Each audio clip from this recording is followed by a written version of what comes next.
Chapter 5. A Damsel in Distress. At this point in my story about Phoebe, Graham said, "I knew someone like Phoebe once." "Phoebe," I said. "Yes, that's right. I knew someone just like Phoebe, only her name was Gloria. Gloria lived in the wildest, most pepped-up world. A scary one, but oh, scads more exciting than my own." Gramp said, "Gloria? Is she the one who told you not to marry me? Is she the one who said I would be your ruination?" "Shush," Graham said. "Gloria was right about that, at least." She elbowed Gramps. "Besides, Gloria only said that because she wanted you for herself." "Gall dang," Gramps said, pulling into a rest stop along the Ohio Turnpike. "I'm tired." I did not want to stop. "Rush, rush, rush," whispered the wind, the sky, the clouds, the trees. "Rush, rush, rush." If all he wanted to do was take a rest, that seemed a safe enough and quick enough thing for him to do. My grandparents can get into trouble as easily as a fly can land on a watermelon. 2 years ago, when they drove to Washington, D.C., they were arrested for stealing the back tires off a senator's car. "We had 2 flat, sprunkled tires," my grandfather explained. "We were only borrowing the senator's tires. We were going to return them." In Bybanks, Kentucky, you could do this. You could borrow someone's back tires and return them later, but you could not do this in Washington, D.C., and you could especially not do this to a senator's car.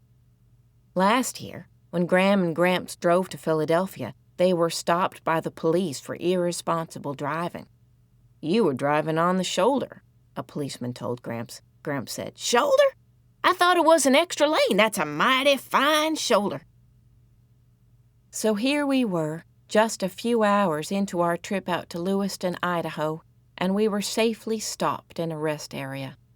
Then Gramps noticed a woman leaning over the fender of her car. The woman was peering at her engine and dabbing a white handkerchief at various greasy items inside.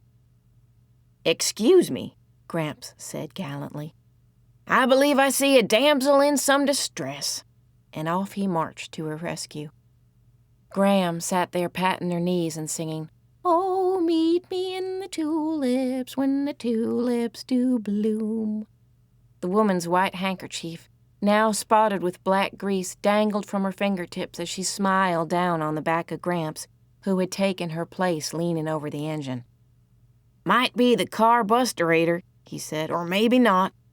He tapped a few hoses. "Might be these dang snakes," he said. "Oh, my," the woman said. "Snakes? In my engine?" Gramps waggled a hose. "This here's what I call a snake," he said. "Oh, I see," the woman said. "And you think those snakes might be the problem?" "Maybe so." Gramps pulled on one and it came loose. "See there?" he said. "It's off."